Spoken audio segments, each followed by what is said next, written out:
Welcome to Sacrilegious Discourse. I'm husband. And I'm wife. Together, we're reading the Bible for the very first time. We grew up without religion and wanted to know what all the fuss was about. Well, what have we learned so far? That God is a dick, and apparently some people believe in talking donkeys? We're not trying to pass ourselves off as experts. Nope, we're just reading the Bible for the first time and giving our first take reaction. If you'd like to join us in this venture, you might consider starting at episode 1. Otherwise, jump in wherever you like. All right, let's go read the Bible. Yeah, let's get to it.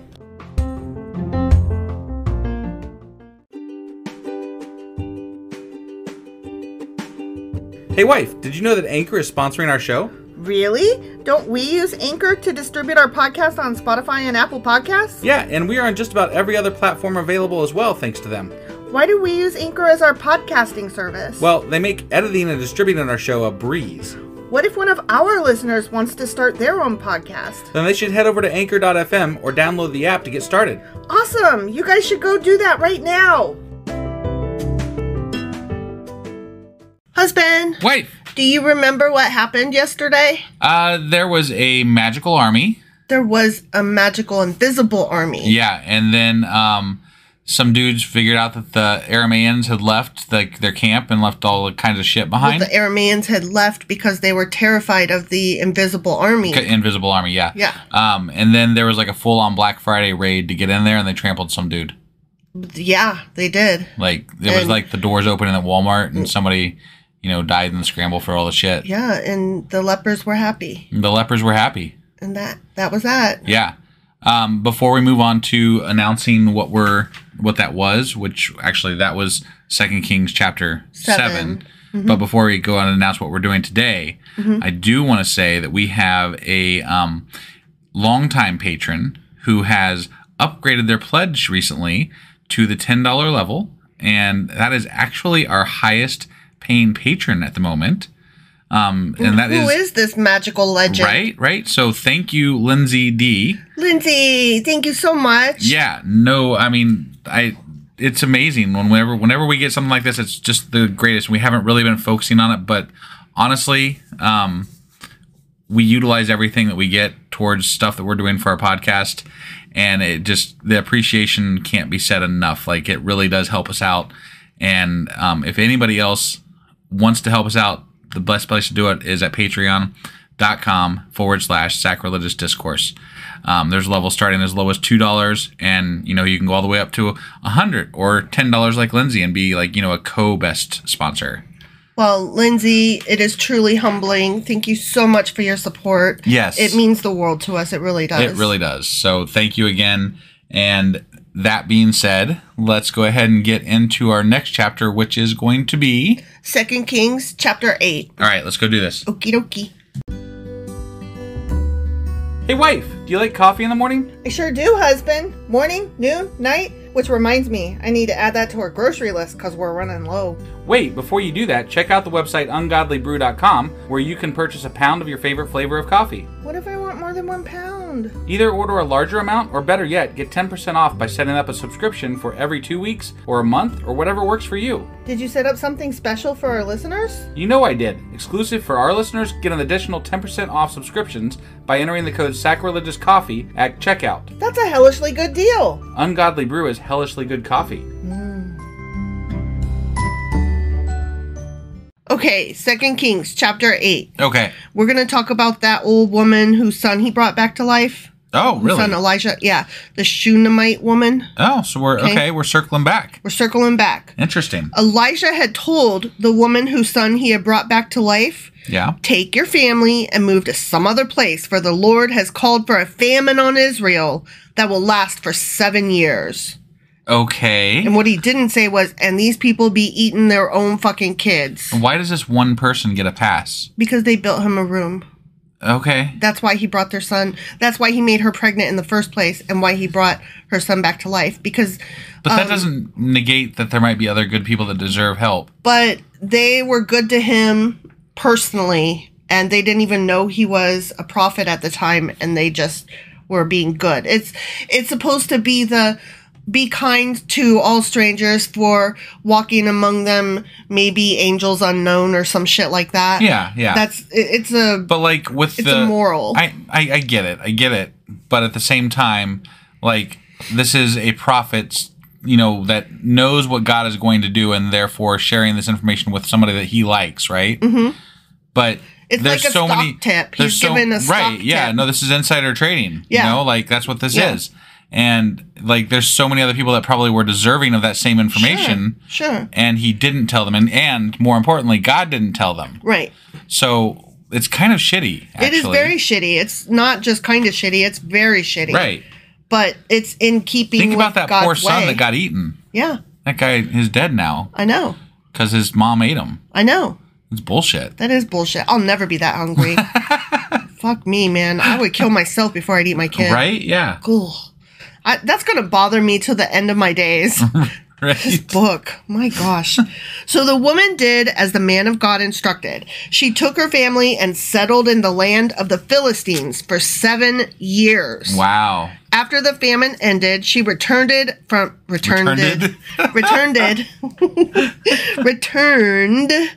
the land of the Philistines, and she went to see the king about getting back her house and land. So she's like, I moved away, but can you hold this for me while I'm gone? Okay, I'm back. Give it to me now. Technically, like 7 years, right? Mm-hmm. That's the time that remember how the Jubilee thing was a thing? Yeah. That was the time of the Jubilee, and after 7 years, you could come back and reclaim shit, right? Yeah. So it's kind of like almost the same thing, maybe? Right. I don't know. As she came in, the king was talking with Gehazi. That's the one that... Wait, he's the one who's going to be a leper now. Yeah, right? that was Elijah's stealing servant. Yeah. Yeah. Okay. So the king was talking to Gehazi, the servant of the man of God. Right. The king had just said, tell me some stories about the great things Elisha has done. And Gehazi was telling the king about the time Elijah had brought a boy back to life. Oh, that's convenient. She walked in while he's telling that story. At that very moment. The mother of the boy walked in to make her appeal to the king about her house and land. Look, I messed that up. Let's try that again. Sure. Look, my lord the king, Gehazi exclaimed. Here is the woman now. Yeah, there she is. And this is her son, the very one Elisha brought back to life. Wow. That's just, that is such serendipitous timing there. Serendipitous is an underrated word. Yeah, right. Yeah. So good. Is this true? The king asked her. And she told him the story. So he directed one of his officials to see that everything she had lost was restored to her. Oh, wow. Including the value of any crops that had been harvested during her absence. That was really good timing on her part and whatever that guy's name, Gehazi's part.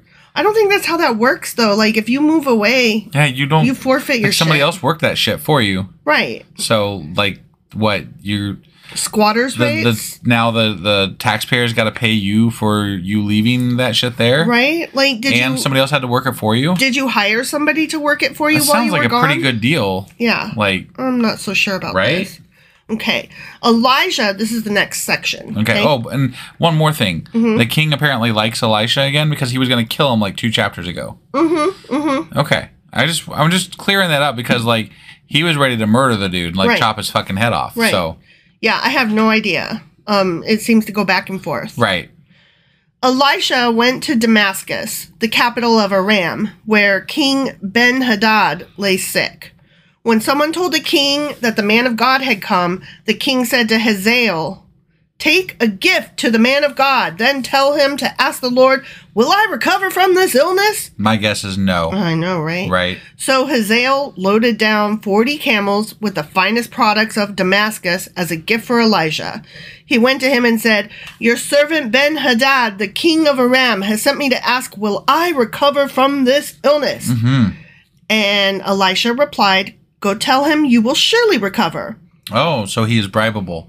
But actually, the Lord has shown me that he will surely die. Wait, what? Why is he going to have him lie to him? I'm telling you the truth, but I want you, servant person, to go lie. That's dumb. I'm telling you, servant person, one thing, but servant person, I want you to go say something. Prophet of the Lord, the Lord is telling the prophet to tell him to go lie, which is not a good thing to do. Yeah. But he wants him to do it anyway. I don't understand. Right? Elisha stared at Hazael with a fixed gaze until Hazael became uneasy. Yeah, I mean, if you stared at me with Like, a fixed gaze, I'd I'm become uneasy staring too, at you. I'm right? like, go tell a lie. Yeah. And now I'm When you staring stare, at you. you just gotta stare. staring. I'm staring. And my Oh, ear. Yeah. you turned your head away to scratch your ear. I know. How am I supposed to stare at you when You you can't. I didn't let you. Nope. Yeah. You Sorry. thwarted my stare. I did. I thwarted it. Then the man of God started weeping. The fuck? I mean, should I have started crying when you turned your head? You know where you're welcome to. What's the matter, my lord? Hazael asked him. Elisha replied, I know the terrible things you will do to the people of Israel. You will burn their fortified cities, kill their young men with the sword, dash their little children to the ground, and rip open their pregnant women. Wait, oh my God. What? Who's going to do this? The servant guy? No, I think he's telling, I think Elisha is crying because he sees the future of what the king and his servant are going to make happen. Okay. So he's crying because he sees the future. So when right. he says, I see what you are going to do, he means you and your king and all of your leaders. All right. That's my opinion. Got it. Hazael responded, how could a nobody like me ever accomplish such great things? No, he was talking about you're him. Right. You're right. I apologize. Right? Well, I mean, I can only go with what I know, and my bad. I was attributing but knowing too much. this, like, God obviously knows this, right? This is a prophet of God, right? Yeah. Why wouldn't God stop him? Like, this is my question, like, Hitler type thing. Why doesn't God just stop him right there? I don't know. He's going to go kill people. You're going to let him? Why? I guess he is. Why? Ours is not to know why. Fuck ours that. Is just to do it. It's fucking bullshit. I know. Elijah answered, the Lord has shown me that you are going to be the king of Aram. Wow. A servant's going to rise to king. Right. And then kill a bunch of people. When Hazael left Elisha and went back, the king asked him, what did Elijah tell you? And Hazael replied, he told me that you will surely recover. But the next day, Hazael took a blanket, soaked it in water, and held it over the king's face until he died. Wow. Then Hazael became the next king of Aram. But why? Why did the fucking servant become the next king? Because Elisha put the idea in his head. Yeah, but that doesn't make other people, be okay with it. You're a fucking servant. Maybe he didn't have any sons, and he loved this servant like a son. Or maybe the servant was like a leader who already had a lot of people that believed in him. Maybe he was the one that took care of business. Maybe. And so everybody was like, you should be the king now. And he was like, oh, okay. And he's like, I'm going to go make that shit happen right now. He's pretty ruthless there. Yeah, that was disgusting. Yeah. He just was like, I'm going to be king? Okay, let me make it fast. Right. Let me make it happen faster. Yeah, he definitely was not down with waiting. Jehoram, son of King Jehoshaphat of Judah, began to rule over Judah in the 5th year of the reign of Joram, son of Ahab. Call me Ishmael, king of Israel. Shut up. It'll never not be funny. I mean... It's true. Jehoram was 32 years old when he became king, and he reigned in Jerusalem 8 years. But Jehoram followed the example of the kings of Israel and was as wicked as King Ahab. Of course he did. For he had married one of Ahab's daughters. Oh, man. Oh, what you gonna do? Why, man? So Jehoram did what was evil in the Lord's sight. Of course. Yeah. But the Lord did not want to destroy Judah, for he had promised his servant David that his descendants would continue to rule, shining like a lamp forever. But... He's like, I already picked teams. No matter how bad my team is doing. He said countless times that it's dependent on your behavior. Yeah. Like God has specifically said, look, he's a liar. You guys get all this shit until you don't act the way I want you to, then you don't get it. He's a liar. He's a liar both ways. First, he promises it all, and then he takes it away, but then later on, he promises it, and then he's like, and I'm going to stick to my promise this time, but kind of, sort of only. Right. I gotta do the thing. I gotta do that thing for David because David's cool. He picked a team. I guess Team David, right? Yeah. God's Team David. Yeah. Okay. No matter what. Sure. Sometimes. Yeah. During Jehoram's reign, the Edomites revolted against Judah and crowned their own king. So Jehoram went with all his chariots to attack the town of Zair. The Edomites surrounded him and his chariot commanders, But he went out at night and attacked them under cover of darkness. That always works, you know? You got to get those, like, special night torches that light the way in the night for you. Yeah. And they help you win battles at night. It's like a precursor to, like, the... flashlight? No. Function on your phone? No, the goggles? Yeah, the goggle things. What do you call those? The night vision. Yeah. Wow. I wore some of those once, and they made me feel so claustrophobic because you can't see, like, to the side. Like, there's no peripheral vision. Right. And it really creeped me out, and I almost fell off a cliff. Yeah. With them told on. me that before. Yeah. That's not good. No. I'm glad you didn't fall off the cliff. I was not meant for land nav courses, and I was not meant for overnight bivouacs. Right. I was not built for the army. Maybe the army just wasn't built for you. Facts. Right. Facts, yeah. my man. Right. But Jehoram's army deserted him and fled to their homes. So Edom has been independent from Judah to this day. To this day. To this very day. The town of Libnah also revolted about that same time. Revolting. This must mean you're revolting. What? Nothing. Eminem. Right? Yeah, I know. Okay. The rest of the events in Jehoram's reign and everything he did are recorded in... The King Chronicle thing shit. Yep, that book that's missing. Yeah. When Jehoram died, he was buried with his ancestors in the city of David. That's nice. Then his son Ahaziah became the next king. Okay? I swear. Okay, all right. I know. Didn't we already cover that at some point? Yeah. Okay. But they're doing in relation to each other. Okay, all right. Okay, next section. Ahaziah, son of Jehoram, began to rule over Judah in the 12th year of the reign of Joram, son of Ahab, call me Ishmael, king of Israel. Okay. Okay? Yep. Ahaziah was 22 years old when he became king, and he reigned in Jerusalem 1 year. His mother was Athaliah. Athaliah, that's a cool Why do we name. get to know he reigned 1 year and we get to know his mother? What the fuck's that about? I don't know. Because she was a granddaughter of King Omri of Israel. That's why. Okay. That's why. Yeah. Because it's showing that he obviously made a business deal to try to join the forces of Judah and Israel together. Got it. That's probably why he only lasted a year. Okay. Ahaziah, look at this, followed the evil example of King Ahab's family. Yeah. He should have just called him Ishmael. He did what was evil in the Lord's sight, just as Ahab's family had done, for he was related by marriage to the family of Ahab. This is a running theme. They're all bad, and then they keep being bad, and then they do bad in the Lord's sight. But God still backs some of them sometimes, and then others other times. Yep. So, there's that. Yeah. He was related by marriage to the family of Ahab. Got it. Ahaziah joined Joram, son of Ahab, in his war against King Hazael of Aram at Ramoth-Gilead. When the Arameans wounded King Joram in the battle, he returned to Jezreel to recover from the wounds he had received at Ramoth. Because Joram was wounded, King Ahaziah of Judah went to Jezreel to visit him. The end. Okay. That was like a bunch of pointless shit. Yeah. Like, okay. The water came out of the faucet, and then it went down the drain, and then from there, it went down the tubes. Yeah. Like, we had, like, the first part of this... The plumbing was locked up. Right. The first part of this chapter was, like, a story, and then it just went into, like, and now we're going to list off some shit. Yeah. Yeah. As the Bible does sometimes. Whatever. Right.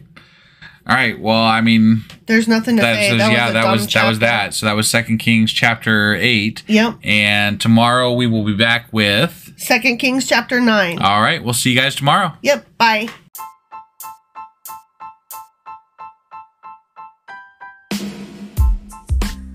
Hey, wife. I guess that's the end? But husband, that's just sad. It doesn't have to be. We are on lots of social media platforms like Twitter. Our handle there is sacrilegious_D. For D's nuts. Oh my God. Stop doing that. Anyway, we're also on Facebook, Instagram, and Pinterest. There's a link to all of our social media sites at our website. Ooh, we have a website? Yeah, it's sacrilegiousdiscourse.com, where you can also find a link to our merch shop.